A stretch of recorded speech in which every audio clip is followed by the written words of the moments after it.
من الشیطان الرجیم بسم اللہ الرحمن الرحیم لیس علی الاعمى حرج ولا علی الاعرج حرج ولا علی المریض حرج ولا علی انفسکم ان تأکلوا من بیوتکم او بیوت آبائکم او بیوت امہاتکم او بیوت اخوانکم او بیوت اخواتکم او بیوت عمامکم او بیوت عماتکم او بیوت اخوالکم او بیوت خالاتکم او ما ملکتم مفاتحہ او صدیقکم لیس علیکم جناح ان تأکلوا جمیعا او اشتاتا فاذا دخلتم بیوتا فسلموا علی انفسکم تحیۃ من عند اللہ مبارکۃ طیبہ کذلک یبین اللہ لکم الآیات لعلکم تعقلون۔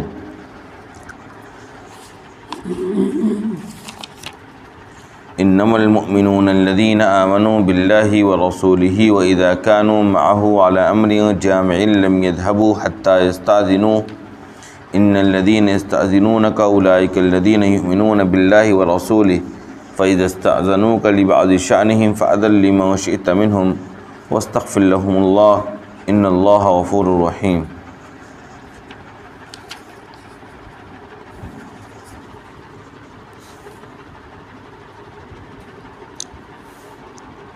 نہ کسی اندھے کے لیے کوئی گناہ ہے، نہ کسی معذور شخص کے لیے کوئی گناہ ہے، نہ کسی بیمار کے لیے کوئی گناہ ہے،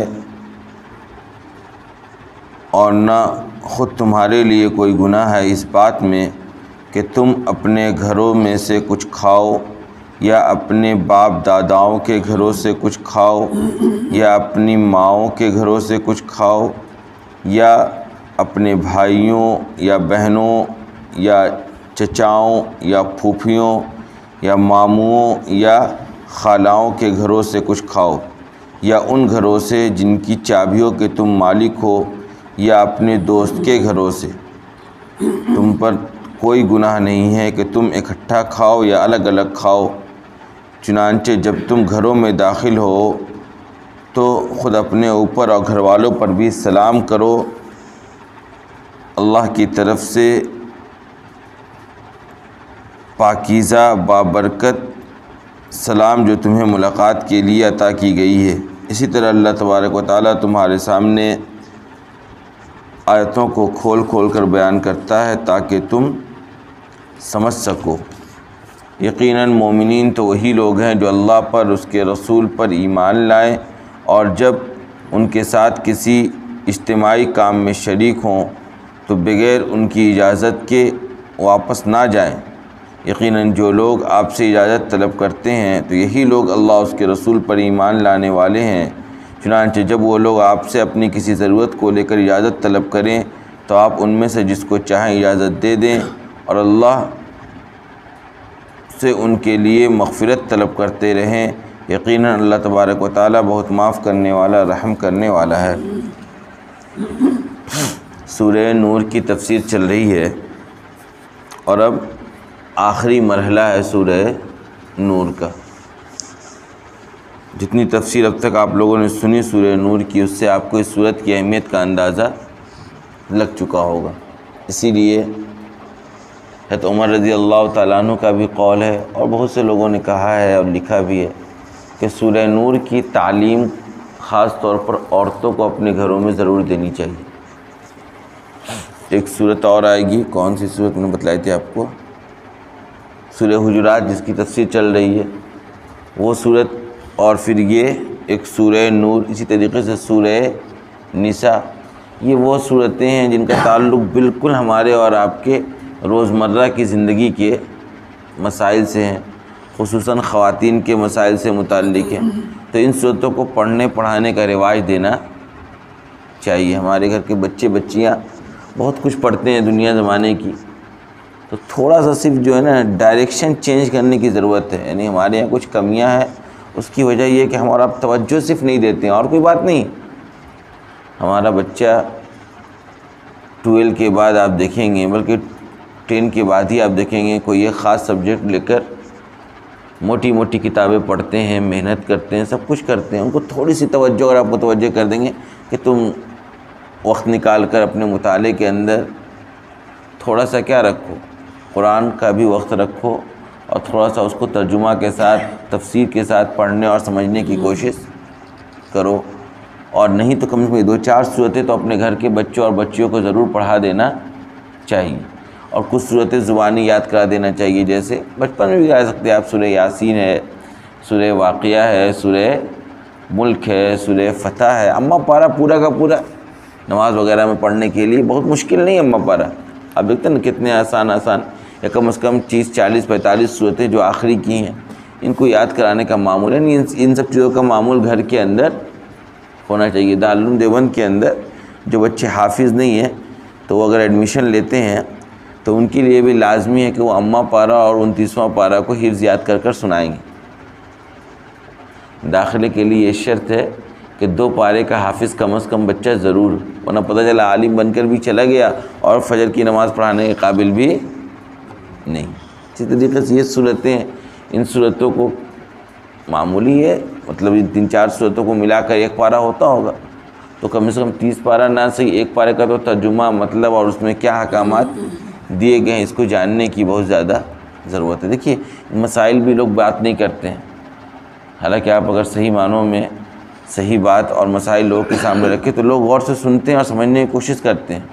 میں خود اپنی اس مسجد میں دیکھتا ہوں بہت سے لوگوں کو کہ بہت سی باتیں میں بتاتا ہوں، ان کے عمل میں میں دیکھتا ہوں، میں نوٹ کرتا ہوں کہ وہ اس پر عمل کرنے بھی لگے ہیں، کہ ان کو معلومات نہیں تھی یا متوجہ نہیں کیا گیا تھا، اس لیے غفلت برتے ہوئے تھے، تھوڑی سی توجہ دی گئی تو وہ کارگر ثابت ہوئی۔ تو خاص طور پر اپنے گھر کے بچوں اور بچیوں کو تو ان صورتوں کی آج کل تو موبائل کے اندر ساری تفسیر انگریزی زبان میں بھی موجود ہے، ہندی زبان میں مل جائیں گی، بلکہ قرآن پر اتنا کام ہوا ہے، اس طرف تو نہیں ہوا ہے، مجھے نہیں لگتا ہے کھٹا زبان میں کسی نے تفسیر لکھی یا نہیں لکھی، نہیں، ہم اپنے علاقے کی بات کر رہے ہیں، لیکن ساؤتھ وغیرہ میں، تمل وغیرہ میں، کافی زبانوں میں، کنڑ میں، تمل میں، تیلگو میں، سب میں لوگوں نے تفسیر لکھ دی۔ وہاں کے جو لوکل علماء ہیں انہوں نے تفسیریں لکھی ہیں۔ ایک صاحب سے میری ملاقات ہوئی تمل ناڈو کی، پتہ چلا کہ کئی کتابوں کو انہوں نے، سیرت کی اور تفسیر کی چھوٹی چھوٹی کتابوں کو انہوں نے تمل زبان میں کنورٹ کیا ہے، اور اس کے بعد وہ ان کا کام کیا ہے، وہ کہتے ہیں میں دعوت کا کام اس طور پہ کرتا ہوں کہ میں پارک وغیرہ گھومنے جاتا ہوں، اور بہت سیدھے لوگ ہوتے ہیں، ساؤتھ انڈین لوگ تھوڑے سیدھے بھی قسم کے ہوتے ہیں، کہ پارک وغیرہ جاتا ہوں اور ان کو اس طرح کا کتابچہ میں تحفے میں دیتا ہوں جو لوگ وہاں ملتے ہیں، کیونکہ وہاں لوگ بہت فریش موڈ میں ہوا کرتے ہیں، کوئی گھومنے آ رہا ہوتا ہے یا بیچ وغیرہ پہ جاتا ہوں تو وہاں لوگ ٹینشن لے کر نہیں آتے ہیں، گھومنے اور فریش اپنے ٹینشن کی زندگی سے باہر نکل کے تھوڑا سکون حاصل کرنے آتے ہیں، تو اس موقع کا فائدہ اٹھا کر میں جو ہوں نا ان لوگوں سے ملتا جلتا ہوں اور وہ ساری کتابیں ان کو دیتا ہوں، اور کہا کئی لوگوں نے اسلام قبول کیا، کئی لوگوں نے اسلام بھی قبول کیا، لوگ متاثر بھی ہوتے ہیں، تو اس طرح کے اسٹال لگا دیتے ہیں جگہ جگہ پر، تو لوکل زبان میں بھی کام کرنے کی ضرورت ہے، اس میں بھی کام نہیں ہوا ہے۔ جیسے ہم لوگ جس علاقے میں رہتے ہیں، اگر یہاں پر آپ اپنا دعوت میدان بنائیں مانجھی لوگوں کو، ان علاقوں میں زیادہ مانجھی مہتو یہ لوگ ہیں، پرانے لوگ، یہاں کی اصل سرزمین کے لوگ، ان میں اگر آپ کام کرنا چاہتے ہو تو کھٹا کے علاوہ کوئی زبان جانتے ہی نہیں ہیں، وہ تو شہروں میں جو لوگ آپ کو دکھ رہے ہیں ان کے علاقوں کے تو شہروں میں رہنے سے بولنے لگے، ورنہ آپ تھوڑا سا گوبند پور کی سڑک پر یا اس سڑک پر نکل جائیے راج گنج کی طرف، گومو کی طرف یا ادھر گریڈی کی طرف، تو گاؤں دیہات میں تو وہ لوگ سوائے کھٹا کوئی اور زبان نہیں جانتے۔ اب وہاں اگر دعوت آپ کو دینی ہے تو کھٹا زبان سے تو واقف ہونا ہی ہوگا، اگر آپ کھٹا زبان نہیں جانیں گے، ان میں آپ کی کتابیں نہیں ہوں گی تو آپ کیسے کام کریں گے؟ تو بہت سارا کام ہے، اگر تھوڑی سی توجہ دی جائے ان سب کاموں پر تو بہت اچھے اثرات اس کے مرتب ہوتے ہیں، اور ہوئے بھی ہیں اس ملک کے اندر۔ ارے ہمارے اور باپ داداؤں کی اگر آپ ہسٹری میں جائیے گا تو ہم لوگ کہیں باہر سے تو نہیں آئے ہیں، ہندوستان کے ہی رہنے والے ہیں۔ پتہ کیا ہے کہ ہمارے باپ داداؤں میں کچھ لوگوں کو کسی نے دعوت دی اور وہ لوگ اسلام کے دامن میں آئے، تو کام کیا ہے لوگوں نے جا کر ان کی زبانوں میں، ان کے کلچر میں ڈھل کر، تو اس کا اثر ہوا ہے۔ اور ہر جگہ میں اردو میں، مطلب ہر جگہ آپ اگر یہ اردو زبان میں یہ ساری تفسیرات نہیں ہوتی تو عربی میں آپ کے سامنے تفسیر بولی جاتی ہے، پڑھی جاتی ہے، تو کتنے لوگ سمجھتے ہیں؟ لیکن چونکہ لوگ اردو زبان ایک بڑی تعداد ملک کے دنیا کی ایک بڑی آبادی اردو بولتی ہے. اب تو آپ سمجھ لیجئے کہ دنیا کے جس کونے میں چل جائیے اردو بولنے والے لوگ مل جائیں گے. عرب میں آپ کو حج کے موقع پہ اردو ہی بولنے والے زیادہ ملیں گے. اتنی زیادہ اردو کی مقبولیت ہے کہ 3 ہی زبان میں آپ کو لکھی ہوئی چیزیں ملیں گی، انگریزی، عربی اور تیسری زبان اردو ہے، اور کوئی زبان نہیں ملتی ہے. تو بہت زیادہ رواج بھی دے دیا گیا ہے. تو اب کی تو حالات یہ ہیں کہ جن بچوں کو ہم کہتے ہیں کہ وہ ترجمہ یا تفسیر پڑھیں اس طرح کے آئے تو ان کو بیچاروں کو اردو بھی نہیں آتی ہے. تو اب انگریزی زبان میں بھی سارا میٹیریل موجود ہے. اور میں نے خود اپنے گھر میں کئی چیزوں کا تجربہ کیا ہے. کوئی چیز کی طرف توجہ دلا دی کسی کو اپنے گھر میں، کسی بھانجا یا بانی کو، اب دیکھتا ہوں وہ پڑھنے لگے، وہ اس پر بھائی دن بھر وہ میڈیکل کی تیاری کر رہی بیٹھ کر، نیٹ کی دن بھر پڑھتی رہتی. اس کو میں نے تھوڑا سا توجہ دلا دی، کسی جمعہ کے دن ہے نا سورہ کہف کو ترجمہ کے ساتھ پڑھو، دیکھو اس میں کیا ہے. کچھ سمجھنے کچھ تم اتنی موٹی موٹی کتابیں میڈیکل سائنس کی پڑھ لیتی ہو، سمجھ لیتی ہو، تو تھوڑا سا ادھر توجہ دینے سے بھی کام چل جائے گا. تو تھوڑی سی توجہ سے یہ ساری چیزیں بچوں میں ہم اور آپ لا سکتے. تو بہت ضروری ہے کہ کم از کم سورہ نور، سورہ حجرات، سورہ نساء، سورہ طلاق، یہ ساری صورتیں عورتیں کم از کم گھر کی بچیاں اور بچیاں ہم لوگ کی جو ہیں وہ ضرور ان سے کیا واقف ہوں. سمجھ گئے؟ یعنی مطالعہ میں اگر قرآن کا چونکہ ایسا ایک کنسیپٹ تیار کر دیا گیا نا کہ اس کی وجہ سے بھی قرآن سے دوری ہوئی کہ عبادت کرنے کے لیے یا ثواب حاصل کرنے کے لیے، کسی کے اصالے ثواب کے لیے، کسی خاص موقع کے لیے کیا کرنا ہے؟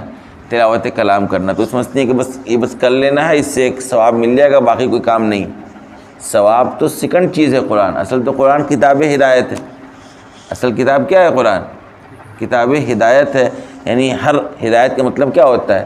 صحیح راستے تک، صحیح منزل تک کسی کو پہنچا دینا. تو کسی مسئلے میں بھی خاتون کو کوئی مسئلہ ہے، اب اس میں نے بتلایا پردے کے مسائل ہیں، کن کن سے پردہ ہے، یہ اجازت طلب کرنے کا مسئلہ. یہ آج کی جو آیت ہے اس کے اندر دیکھیے قرآن نے کتنا اہم مطلب کہ جس کو ہم اور آپ غیر ضروری مسئلہ سمجھیں گے یا ہم اور آپ کبھی توجہ بھی نہیں دیتے ہوں گے، لیکن قرآن نے اس کو بھی بتلا دیا اور سمجھا دیا. کیوں؟ کیونکہ معاشرتی زندگی سے متعلق مسائل ہیں. تو سورہ نور میں جو احکامات آپ کو مل جائیں گے وہ دیگر صورتوں کے اندر نہیں ملیں گے. دیکھیے آج کی جو آیت ہے ایک لمبی آیت ہے، جس میں آپ نے سنا نا وَبُيُوتِ آبَائِكُمْ وَبُيُوتِ أُمَّهَاتِكُمْ وَبُيُوتِ إِخْوَانِكُمْ وَبُيُوتِ أَخَوَاتِكُمْ وَبُيُوتِ أَعْمَامِكُمْ وَبُيُوتِ عَمَّاتِكُمْ وَبُيُوتِ أَخْوَالِكُمْ وَبُيُوتِ خَالَاتِكُمْ. اپنے باپ داداؤں کے گھروں سے، ماؤں کے گھروں سے، بھائیوں کے گھروں سے، بہنوں کے گھروں سے، پھوپھیوں کے گھروں سے، چچاؤں کے گھروں سے، ماماؤں کے گھروں سے، خالاؤں کے گھروں سے، دوستوں کے گھروں سے کے متعلق دیکھیے احکامات دیے گئے ہیں. یعنی بالکل یہ سب تمہارے بالکل رشتہ دار ہوتے ہیں نا، جن کے ہمارا آنا جانا یہ سب لگا ہوا ہے. اب دیکھیے اس آیت کے اندر حکم کیا دیا گیا ہے. اس آیت کے اندر حکم یہ دیا گیا ہے کہ دیکھو ایک تو نابینا شخص، اسی طریقے سے وہ شخص جو پیر وغیرہ سے معذور ہو، اسی طریقے سے کوئی بیمار شخص، ان پر کوئی گناہ اور حرج نہیں ہے. کس بات پر؟ کس چیز کو لے کر گناہ نہیں ہے ان کے اوپر؟ اس چیز کو لے کر کہ یہ اپنے باپ داداؤں کے گھروں سے، یا خود عام لوگوں کے بارے میں بھی حکم ہے کہ وہ اپنے باپ داداؤں کے گھروں سے یا اپنی ماں کے گھروں سے یا اپنے بھائی بہنوں وغیرہ کے گھروں سے کوئی چیز کھا لیں یا کوئی چیز استعمال کر لیں. بات سمجھ میں آ رہی ہے؟ یعنی یہ جو فیملی ہے آپ کی، یہ بالکل آپ کے ایک دم قریبی رشتہ دار، خاندان کے اور خون کے لوگ ہیں، ان کے گھروں میں آپ کو بے تکلف بہت زیادہ احکامات کا پابند ہونے کی ضرورت نہیں ہے. یعنی جہاں بے تکلفی ہو وہاں تکلفات برتنے کی ضرورت نہیں ہے. وہاں آپ جا رہے ہیں، جا سکتے ہیں، کھا سکتے ہیں. اگر لگتا ہے کہ ان کو ناراضگی نہیں ہوگی، اجازت ہے، تو آپ ان کی فریج کھول کر بھی کوئی سامان نکال کر استعمال کر سکتے ہیں. الماری میں، کچن میں کوئی چیز پڑا ہوا ہے، اس کو آپ استعمال میں لا سکتے ہیں. یہ ہوا کیوں تھا؟ دیکھیے اس میں شروع میں 2-3 لفظ آیا. ایک کیا لفظ آیا؟ نابینا. ایک آیا معذور شخص جو پیر سے معذور ہو. تیسرا لفظ آیا بیمار. اصل میں حکم ان تینوں کے متعلق دینا تھا اور ضمناً تمام لوگوں کو یہ ساری باتیں سمجھا دی گئی. ہوتا کیا تھا؟ دیکھیے دونوں پہلو ہیں، دونوں طرح کے واقعات حدیث میں ملتے ہیں. ایک پہلو یہ تھا کہ یہ جو بیچارہ نابینا شخص ہے، اسی طریقے سے ایک شخص جو معذور ہے، صحیح طریقے سے بیٹھ نہیں پاتا ہے. اسی طریقے سے ایک وہ شخص ہے جو بیمار ہے. تو عام صحت مند دیکھنے والے انسانوں کے مقابلے میں یہ لوگ تھوڑے سے کیا ہوتے ہیں؟ معذور ہوتے ہیں، تھوڑے سے بیمار ہوتے ہیں، تھوڑے سے پریشان ہوتے ہیں۔ اب ان کو لے کے دو طرح کا مسئلہ ہے۔ ایک مسئلہ یہ ہوتا تھا کہ یہ خود عام لوگوں کے ساتھ مل جل کر کھانے کو پسند نہیں کرتے تھے، یہ خود عام لوگوں کے ساتھ مل جل کر کھانے کو پسند نہیں کرتے تھے۔ کیوں؟ نابینا شخص سے سمجھتے کہ سوچ بھی کیا تھی صحابہ کرام کی، وہ انتہائی مطلب تعجب کی چیزیں ہیں۔ نابینا شخص سوچتا تھا کہ اگر میں لوگوں کے ساتھ بیٹھ کر کھاؤں گا تو کھانے کی کوئی چیز ہے تو اس میں تو سب کا حق برابر ہے۔ اب ہو سکتا ہے مجھے تو دکھ نہیں رہا، اب میں وہ ایک ہی چیز پر ہاتھ مارے جا رہا ہوں، میں ایک ہی چیز پر، اب ایک آئٹم میں 4 پیس ہے، 4 لوگ ہیں اور دیگر آئٹم بھی ہے، اب اس کو دکھنے کا پتہ چلا 4 پیس وہی کھا گیا۔ ہو سکتا ہے نا نابینا شخص کے لیے یہ چیز ممکن تھی۔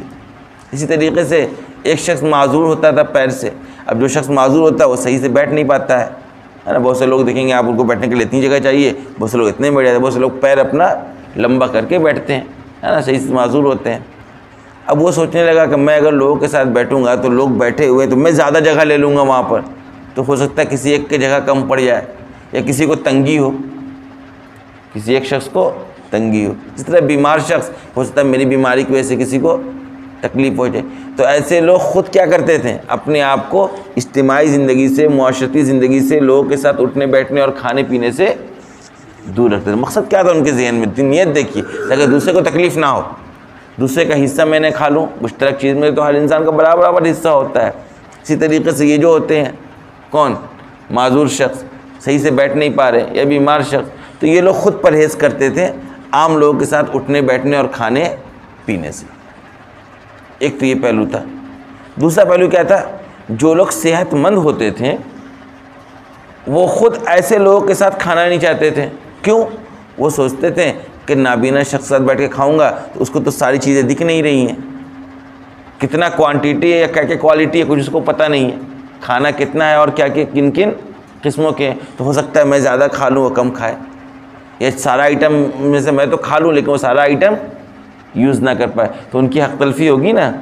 اسی طریقے سے اب جو شخص صحیح طریقے سے بیٹھ نہیں پاتا ہے، تکلیف میں ہے، تو نہ صحیح، جو آدمی کمفرٹیبل بیٹھ نہیں پاتا ہے تو بڑھیا سے کھا بھی نہیں پاتا ہے، تو ہو سکتا ہے ہم ان کے ساتھ بیٹھ کر کھائیں تو ہم تو بالکل شیر شکم ہو جائیں، پورا مستی سے کھائیں سب کچھ، اور وہ بیچارہ بیٹھنے میں تکلیف ہونے کی وجہ سے اچھے طریقے سے اپنا حق وصول دسترخوان پر نہ کر پائے۔ اسی طریقے سے بیمار شخص، بیمار انسان کو کھانے کا من نہیں کرتا ہے، تو بیمار شخص ساتھ میں بیٹھ گیا کھانے تو میں تو پورا کھا لوں گا اور اس بیچارے کا حق بھی مان لوں گا۔ تو دونوں طرف دیکھیں سوچ کیا تھی کہ دوسرے کا حق تلفی تو نہیں ہو رہی ہے، دوسروں کی تکلیف تو نہیں پہنچ رہی۔ اس بنیاد پر یہ لوگ کرتے کیا تھے؟ الگ الگ دسترخوان پر بیٹھتے یا کھاتے یا اٹھنا بیٹھنا اپنا رکھتے تھے۔ قرآن نے کہا نہیں، ایسی کوئی حرج کی بات نہیں ہے، ساتھ بیٹھ کر کھاؤ، اور اتنے زیادہ تکلفات کرنے کی ضرورت نہیں ہے۔ کوئی 2-4 لقمہ زیادہ کھا لیا، 2-4 آئٹم کھا لیا، 2-4 آئٹم زیادہ کھا لیا تو کوئی حرج کی بات نہیں ہے، اس میں کوئی گناہ تھوڑی ہو رہا ہے۔ یعنی یہ صحابہ کا اصل میں دیکھیے اصل کیا تھا، ان چیزوں کی اس طرح کا جذبہ پیدا ہونے کی پہلے بنیادی وجہ کیا تھی؟ بنیادی وجہ یہ تھی کہ اسلام کی قرآن و حدیث کو جو تعلیمات ہے اس کے اندر دوسروں کے حقوق کی ادائیگی، دوسروں کو تکلیف نہ پہنچانا، دوسروں کی حقوق تلفی نہ کرنا، دوسرے کا مال بغیر اس کی اجازت کے استعمال نہ کرنا، ان سب چیزوں کے احکامات دیے گئے۔ تو ایک ذہن بنایا گیا کہ دیکھو بھائی، کوئی ایسا کام نہیں کرنا ہے جس سے دوسرے کو تکلیف پہنچ جائے، کوئی ایسا کام نہیں کرنا ہے جس سے دوسرے کا حق مارا جائے، کوئی ایسا کام نہیں کرنا ہے جس سے دوسرے کی دل شکنی ہو۔ یہ تھا ایک جذبہ، چونکہ احکامات انہی طرح کے احکامات سے بھرے ہوئے تھے قرآن و حدیث۔ اس بنیاد پر لوگ اس طرح کے جذبے کے ساتھ ان لوگوں کے ساتھ اس طریقے سے اپنا تعلق رکھتے تھے۔ قرآن نے کہا کوئی بات نہیں ہے بھائی، بیٹھو کھاؤ، اگر 2-4 لقمہ زیادہ ہی کھا لیا دیکھنے والا تو کوئی بات نہیں ہے، یا اگر ان سے تم کو لگتا ہے بظاہر ان کی حق تلفی ہو رہی تو یہ ایسی چیزیں نہیں جن پر پکڑ ہوگی اللہ کی طرف سے، یعنی جہاں بیجا تکلفات کرنے کی ضرورت بھی نہیں ہے، بالکل جیسے کہ دوست احباب ہیں، گھر میں ہیں، بیٹھ کے کھا رہے ہیں، گھر میں بال بچے ہیں، سب کوئی ہے، کوئی بیٹا 2 روٹی زیادہ کھاتا ہے، کوئی بیٹا 2 روٹی کم کھاتا ہے، کوئی زیادہ دن گھر میں رہتا ہے، زیادہ فائدہ اٹھاتا ہے والدین کا، کوئی زیادہ والدین کے قریب ہوتا ہے، والدین کی خدمت کرتا ہے تو والدین کی توجہ زیادہ ہوتی ہے، تو اس میں کوئی بہت زیادہ مسئلہ نہیں ہے، اس میں کوئی گناہ اور تنگی تمہارے اوپر نہیں۔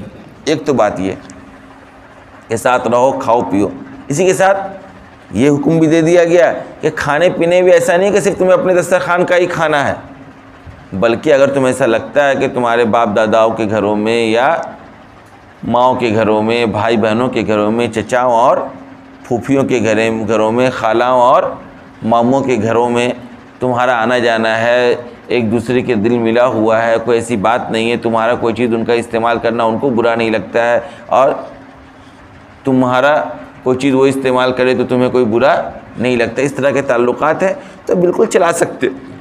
تم ان کی گاڑی کبھی لے جاتے ہو، کبھی وہ تمہاری گاڑی لے جاتے ہیں، کبھی ان کا موٹر تم استعمال کر لیتے ہو، کبھی وہ کر لیتے ہیں، کبھی ان کی کداری تم استعمال کر لیتے ہو، کبھی وہ تمہارے گھر کی کداری استعمال کر لیتے ہیں، اس طرح کا ہوتا ہے نا تعلقات۔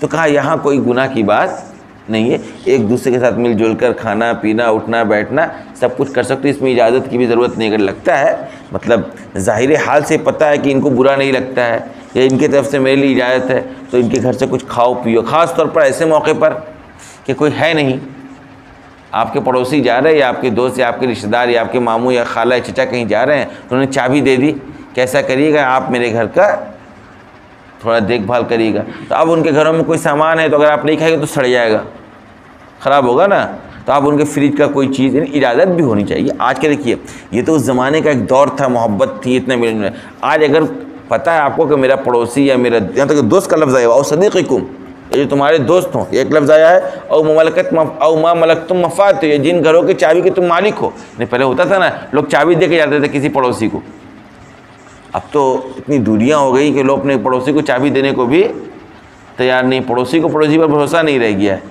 ورنہ ایک دور تھا، ہم لوگ کے بچپن میں بھی یاد ہے، ہم لوگ کہیں جاتے تھے تو گھر کے بغل میں بلکہ غیر مسلم رہتے تھے، غیر مسلم کو چابی دے کے جاتے تھے کہ کوئی اگر پہلے آ گیا یا کوئی ایسا آدمی آ گیا تو آپ دروازہ چابی دے دیں گے، ان کو دروازہ کھول دیں گے۔ ابھی ہم لوگ اتفاق سے ایک جنازے میں گئے، پورا گھر خالی تھا تو ہم نے اپنے پڑوس میں جگہ چابی دے دیا، وہی ہو سکتا ہے کوئی ٹرین سے پہلے آ جائے یا کوئی بات ہو جائے، درمیان میں کسی کو ضرورت پڑ جائے تو آپ چابی دے دیں۔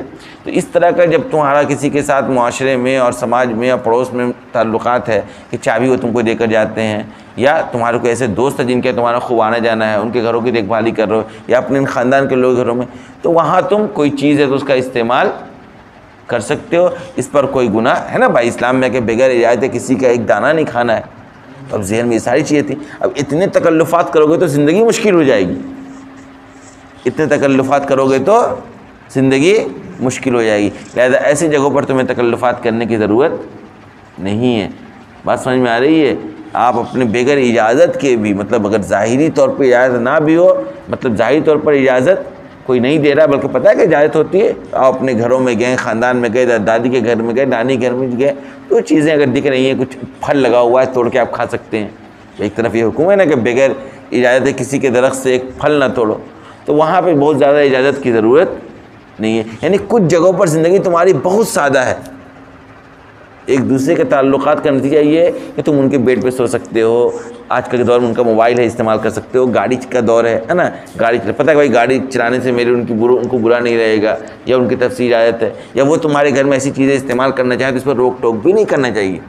عام طور پہ جوائنٹ فیملی وغیرہ میں یا رشتہ داروں میں لڑائیاں انہی سب چیزوں کی ہیں، یہ تو دل کی تنگی کی بات ہے۔ بھائی آپ کا بھتیجا آپ کا سامان یوز نہیں کرے گا، آپ کا بھانجا آپ کا سامان یوز نہیں کرے گا، آپ کے ماموں آپ کے گھر آرام نہیں کریں گے، آپ کے چچا اور پھوپھی آپ کے گھر میں آرام نہیں کریں گے، آپ کے گھر میں کھائیں گے نہیں پئیں گی، تو کیا دنیا کھائے گا اور پیے گا؟ سوچیے آپ کا بھتیجا ہے، آپ کا بھانجا ہے نا، آپ کا بیٹا ہے، وہ اگر آپ کے سامان کو یوز نہیں کرے گا، آپ کے کار کو نہیں چلائے گا، آپ کے دکان پر نہیں بیٹھے گا، چائے نہیں پیے گا آپ کے گھر میں، تو کیا دنیا پیے گی؟ یعنی یہ ویسے تعلقات ہیں جہاں بالکل عام اجازت ہونی چاہیے، بہت دل کھول کر رہنا چاہیے، یہی بتانا چاہ رہا ہے اسلام کہ ایسی جگہوں پر تنگی نہیں کرنا چاہیے کہ پوتا زیادہ کھا لیا، فلاں کا بیٹا زیادہ کھا لیا، بھتیجا زیادہ کھا لیا، یا بھانجا بھانجی لوگ آ کے زیادہ کھا رہے ہیں۔ یہ بالکل خوش ہونا چاہیے، بلکہ خوش ہونا چاہیے کہ تعلقات اس لیول پر ہو کہ اجازت کی بھی ضرورت نہیں ہے، یعنی اس لیول کا تعلق ہو چچا بھتیجا کا کہ چچا بھتیجے کا کوئی سامان، بھتیجا چچا کوئی سامان بے تکلف استعمال کرے، کپڑا استعمال کر لے، ٹوپی استعمال کر لے، ہے نا، ساری جمعہ کا دن ہے، آیا آپ کے گھر میں بھانجا بھانجی، اب جمعہ آ گیا، اتفاق سے کرتا پاجامہ ٹوپی لے کر نہیں آیا، آپ کو اس کو اچھا جوڑا دے دیجئے، سمجھ میں آ رہا ہے؟ اس میں تنگی لوگ نہیں بھائی میری ٹوپی کیسے یوز کر لی اس نے، گاڑی کیسے لے کر چلا گیا وہ، اس طرح کے لوگ کرتے ہیں. اس کا نتیجہ کیا ہے کہ آپس میں محبتیں ختم ہو جاتی ہیں. آپ کسی کو ٹوک دیں بہت لگتا ہے، ننیحال میں خاص طور پر کوئی کسی کو ٹوک دے بہت زیادہ لگتا ہے، اور ددیحال میں تو حق ہے، یہ ددیحال میں اور زیادہ سختی اب محسوس ہوتا ہے لوگوں کو. لوگ اپنے چچا کے گھروں سے، اپنی پھوپھیوں کے گھروں سے، یا ان کے بال بچوں سے، یا ان کے سامان سے بہت زیادہ پرہیز کرنے لگے ہیں. پتہ نہیں کب کس کو برا لگ جائے. اسلام کہہ رہا ہے دیکھو کوئی برا لگنے کی ضرورت ہے، جب گناہ نہیں ہے، ان کے لیے اجازت ہی اجازت ہے کہ آپس میں رہیں، ملے جلے، کھائے پئیں. جب اس طرح کا اسلام چاہتا ہے تو پھر تم کیوں تنگی کرتے ہو، تم کیوں روکتے ہو، تم کیوں چابی چھپاتے ہو، تم کیوں جھوٹ بولتے ہو کہ فلاں چیز نہیں ہے گھر میں. یہ سب ہوتا ہے نا سماج اور معاشرے کے اندر. اسلام تو قرآن کی مطلب بتلایا گیا نا، اسلام تو نظام حیات ہے، دستور ہے. جس اللہ نے ہمیں اور آپ کو پیدا کیا اس سے زیادہ ہماری نفسیات سے کس کو علم ہوگا؟ اللہ سے زیادہ ہمارے دل کے اندر جو چور موجود ہے اس سے کون واقف ہوگا؟ ہماری نفسیات سے اللہ زیادہ کون واقف ہوگا؟ لہذا خاص طور پر اس طرح کے احکامات دیے گئے ہیں. دیکھو کذالک یبین اللہ لکم الآیات لعلکم تعقلون. ہم تمہارے سامنے جو آیتیں کھول کر بیان کر رہے ہیں نا احکامات، اس کا مقصد یہ تھا کہ تمہارے اندر سمجھ پیدا ہو، تمہارے اندر سمجھ پیدا ہو. اسی کی مناسبت سے اس آیت کے اندر یہ سارے احکامات دیے گئے. پھر آخری میں ایک حکم دیا گیا ہے فَإِذَا دَخَلْتُمْ بُيُوتًا فَسَلِّمُوا عَلَىٰ أَنفُسِكُمْ تَحِيَّةً مِّنْ عِندِ اللَّهِ مُبَارَكَةً طَيِّبَةً. دیکھو تم گھروں میں جاؤ کسی کے، تمہارا پہلا کام یہ کہ تم سلام کرو. کیا کرو؟ اس کا بھی رواج ختم ہو رہا ہے آج کل. لوگ سلام بھی چھوڑ رہے ہیں. حدیث میں آتا ہے کہ قیامت کی علامت میں سے یہ ہے کہ لوگ صرف پہچاننے والے لوگوں کو سلام کریں گے. لوگ صرف پہچاننے والے لوگوں کو سلام کریں گے. آج کل تو سلام کا رواج ہی نہیں رہا. اب کم از کم آج کے دور میں ایسے لوگوں کی شکل و صورت ہے کہ پہچاننا مشکل ہے، جس کو ہم نہیں پہچانتے کہ مسلمان ہے کہ غیر مسلمان ہے. لیکن اس کے باوجود جن کے چہرے پر داڑھی ٹوپی دکھ رہی، کرتا پاجامہ دکھ رہا، وہ تو مسلمان آپ کو دکھ رہے ہیں نا، کہ نہیں دکھ رہے ہیں؟ تو آپ سلام کر دیجئے، آپ سلام کر دیں. کل کا واقعہ ہے، کل قبرستان میں ایک صاحب کو میں نے دیکھا. ابھی وہ ہمارے یہاں چناؤ میں کھڑے ہو رہے ہیں، ٹھیک ہے. میں دیکھ رہا ہوں غور سے، میں صرف یہ دیکھ رہا تھا کہ کتنا زیادہ مطلب ایک لیڈر یا قائد کوئی بننا چاہتا ہے تو اس کے اندر کیا خوبیاں ہونی چاہیے. اس میں ایک بنیادی خصوصیت یہ ہے کہ لوگوں سے اس کا ملنا جلنا ہو. میں غور کیا بہت دیر تک، میں دیکھتے رہا کہ بندہ سلام کرتا ہے کہ نہیں کرتا. میں مسلمان تو معلوم ہو رہا ہوں نا بھائی، اور قبرستان میں ہو تو مسلمان ہی ہوں گا. نماز جنازہ ہی پڑھ رہا ہوں، میرے چہرے پہ داڑھی اور ٹوپی بھی ہے نا. اور وہ مجھ سے دو چار آدمی سلام کلام اور مصافحہ کر بھی رہے ہیں، اور میں غور کر رہا ہوں مجال ہے کہ وہ سلام کرے، مجال ہے کہ وہ سلام کرے. نہیں کیا سلام اس نے. اب میں ایسی جگہوں پہ سلام نہیں کرتا ہوں، میں انتظار کرتا ہوں کہ وہ سلام کرے گا. نہیں، اس مقصد سے نہیں کہ سلام میں آگے بڑھنے میں زیادہ ثواب ہے، سلام میں سبقت کرنے میں زیادہ ثواب ہے. جو سلام میں سبقت کرتا ہے اس کے بارے میں گارنٹی لی ہے قرآن و حدیث نے کہ وہ کبر سے، تکبر سے، غرور سے اس کا دل پاک صاف ہے.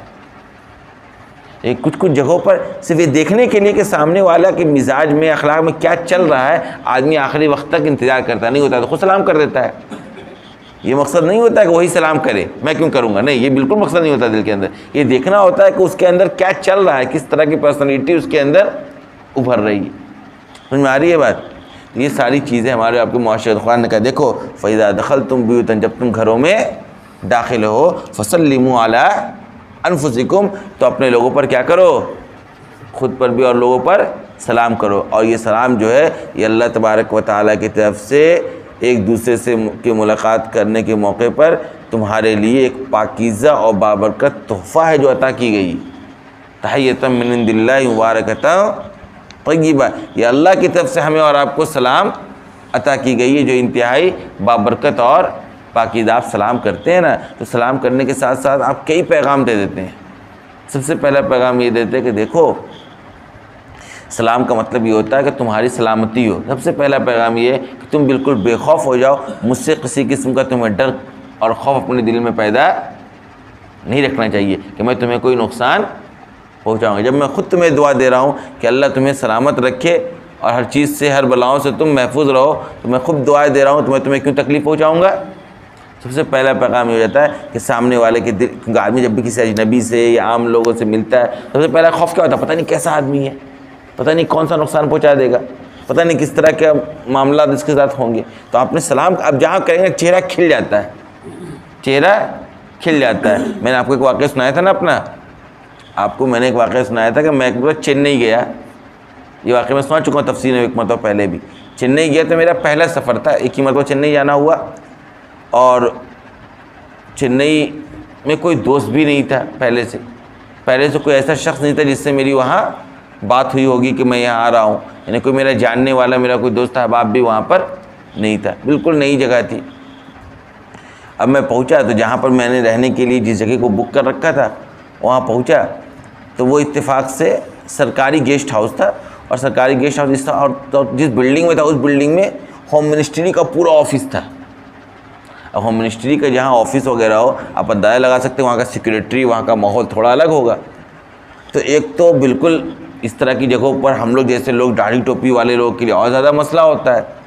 تو میں جب گیا اور پہنچ رہا تھا رات میں, قریب 10 بجے پہنچا وہاں پہ, تو رات کا وقت یوں ہی تھوڑا سا کیا ہوتا ہے, نئے شہروں میں اور خوف کا وقت ہوتا ہے, تھوڑا سا اجنبی آدمی ہوتا ہے بالکل. دن کی روشنی میں تو انسان کسی سے کہیں بھی بیٹھ گیا کہیں اٹھ گیا, رات میں تھوڑا سوچنا پڑتا ہے. جب میں دروازے پہ پہنچا تو اس دروازے پر پہنچا ہوں کہ دور سے ایک شخص جو وہاں کا سیکورٹی گارڈ تھا رات کا, کہتا ہے السلام علیکم مولوی صاحب. بہت زور سے اس نے مجھے سلام کیا. تو میں نے کہا وعلیکم السلام. میں کیا پہچانا کہ مسلمان ہے یا غیر مسلم ہے, سلام کیا. تو اس کے سلام کرنے ہی سے میں نے سب سے پہلے تو نیک فالی نکالی. نیک فالی یہ نکالی کہ ایک تو مجھے انشاءاللہ اس سفر میں کسی قسم کا کوئی خطرہ پہنچنے والا یا اندیشہ, کوئی خوف مجھے اپنے دل کے اندر نہیں رکھنا چاہیے. انشاءاللہ کوئی نقصان نہیں ہوگا, کیونکہ مجھے پہلا شخص جس سے میں مخاطب ہوا یہاں وہ مجھے کیا کر رہا ہے, جب میں ہوا بھی نہیں دور سے مجھے کیا کر رہا ہے, سلام کر رہا ہوں, مجھے پیغام دے رہا ہے کہ بالکل سلامتی والا سفر ہوگا. میں 4 یا 5 دن رہا, کوئی پریشانی مجھے اس شہر کے اندر نہیں ہوئی. بالکل نیا شہر تھا لیکن مجھے کسی قسم کی پریشانی نہیں ہوئی. اور جب وہ بندہ, جب میں قریب گیا, جب اس نے مجھے رجسٹر میں ساری انٹری کروائی تو میں نے دیکھا وہاں اس کا بیچ لگا ہوا تھا. اس بیچ پر ایک غیر مسلم نام تھا, نام میں غیر مسلم تھا, لیکن جب وہ سلام کر دیا تو فوراً دیکھے کتنا انسان کا دل اطمینان ہو گیا. جب تک آدمی نہیں پہچانا دل مطمئن ہونا گیا, ایک خوف اندر سے ختم ہو گیا. تو سلام کا سب سے اہم پیغام یہ ہے, سب سے بنیادی فائدہ یہ ہوتا ہے کہ آپ سلام کر دیں یا کوئی آپ کو بڑھ کر آگے سلام کر دیں, اس کا یہ فائدہ ہمیں اور آپ کو حاصل ہوتا. اور اللہ نے قرآن حکم دیا فَإِذَا دَخَلْتُمْ بُيُوتًا, اب گھروں میں داخل ہو, فَسَلِّمُوا عَلَىٰ أَنفُسِكُمْ, تو اپنے لوگوں پر کیا کرو, سلام کرو, خود پر سلام کرو. تحیۃ من عند اللہ وبرکۃ طیبہ, اللہ کی طرف سے تمہیں یہ پاکیزہ بابرکت تحفہ عطا کی گئی. لہذا سلام کا بھی روایت ہے, افشوا السلام بینکم, حدیث میں آتا ہے کہ آپ اس میں کیا کرو, سلام کو عام کرو, پھیلاؤ. اسی طریقے سے اسلام کی علامتوں میں سے کیا ہے, بہتر مومن وہ ہے, بہتر اسلام یہ ہے کہ انسان کیا کرے, ایک دوسرے کو سلام کرے. سلام کا رواج بھی ختم ہو رہا ہے, یہ عادت بھی آپ گھر سے ہی ڈالیے گا. اب جب گھر میں داخل ہوں, کوئی دکھے یا نہیں دکھے, دروازہ سے داخل ہوتے بلند آواز سے سلام کرنا چاہیے. اپنے گھروں کی عورتوں کو پابند بنانا چاہیے. عورتیں بہت کنجوسی کرتی ہیں سلام کرنے میں, عورتوں کو پابند بنانا چاہیے کہ میں جیسے آؤں گھر میں فوراً تم سلام کرو, مجھ سے پہلے تمہیں سلام کرنا ہے. کچھ دن عادت بن جائے گی تو وہ آ جائے گا. اپنے بچوں کے رواج بنائیے. عادت کے اوپر ساری چیزیں ہیں, تھوڑا سا اس پہ توجہ دے دیجیے گا, گھر کے بچے سلام کرنے لگیں گے, پڑوس کے لوگ سلام کرنے لگیں گے, جن سے آپ ملیں گے ان سے سلام کرنے لگیں گے. ہماری مسجد کا ایک واقعہ ہے کہ مسجد میں ایک صاحب آتے تھے اور سلام کرتے تھے, تو مجھے اس مسئلے کی تحقیق نہیں تھی, تو مجھے بڑا بھاری گزرتا تھا. کوئی سنت پڑھ رہا, کوئی نفل پڑھ رہا, اور جس کو دیکھو مسجد میں آ کے جو آ رہا ہے اسے پتہ ہی نہیں ہے بلند آواز سے سلام کیا کرنے کی ضرورت ہے. لیکن ابھی پچھلے دنوں میں جب وہ تفسیر آئی تھی نا کہ مسجد کی تعظیم کرو, وہ تھی نا ایک آیت کہ اذن للذین, یعنی اللہ نے تمہیں جن جگہوں کے بلند کرنے کا حکم دیا گیا وہاں اس کو بلند کرو. اس کی تعظیم پر پوری تقریر ہوئی تھی کہ مسجد کی تعظیم کیا کیا ہے. اس میں یہ بھی ہے مسجد کی تعظیم کہ مسجد میں آؤ تو سلام کرو, مسجد میں بھی آؤ تو سلام کرو. لیکن یہ بھی وضاحت کی گئی ہے کہ اگر تم دیکھ رہے ہو کہ مسجد میں چند لوگ کیا کر رہے ہیں, نوافل میں مشغول وغیرہ ہے, نماز میں مشغول ہے, تو پھر آہستہ آواز سے سلام کرو, بلند آواز سے سلام نہیں. یعنی عام طور پر آیت ہے, ہماری بھی آیت ہے, ہم مسجد میں آتے تو سلام نہیں کرتے ہیں, لیکن چونکہ وہی دماغ میں وہ مسئلہ ہے, کہیں کوئی نفل تو نہیں پڑھ رہا, کسی کو ڈسٹربنس تو نہیں ہوگا. تو اگر آپ آئے ہیں, لگ رہا ہے کہ سب لوگ یہیں بیٹھے ہوئے ہیں یا لوگ نفل سے فارغ ہیں, تو ایسے موقع پر آپ آ رہے ہیں تو سلام کرنا چاہیے, بلند آواز سے کرنا چاہیے. ورنہ اگر ایسا لگ رہا ہے کہ لوگ نوافل پڑھ رہے ہیں تو آہستہ سے سلام کرنا چاہیے. سلام بھی آپس میں محبت قائم کرنے کا بہت بنیادی ذریعہ ہے. آپس میں ایک دوسرے سے اگر نفرت ہے, دشمنی ہے, عداوت ہے, بغض و کینہ ہے, تو اس کو دور کرنے کا بھی ایک بنیادی ہتھیار کیا ہے, سلام ہے. لہذا سلام کو بھی بہت زیادہ رواج دینا چاہیے۔ قرآن و حدیث میں فضیلتوں سے بھری پڑی احادیث سلام کرنے کو لے کر، سلام کے جواب دینے کو لے کر بہت زیادہ ثواب قرآن و حدیث سے ثابت ہے۔ کہا کذالک یبین اللہ لکم الآیات لعلکم تعقلون، اسی طرح اللہ تمہارے سامنے اپنی آیتوں کو کھول کھول کر بیان کرتے رہتا ہے تاکہ تمہیں کیا ہو، سمجھداری پیدا ہو، تم سمجھو اور دین کو سمجھو، اور دین کو سمجھنے کے ساتھ اپنی معاشرتی زندگی کو بہتر سے بہتر بناؤ۔ آخر دعوانا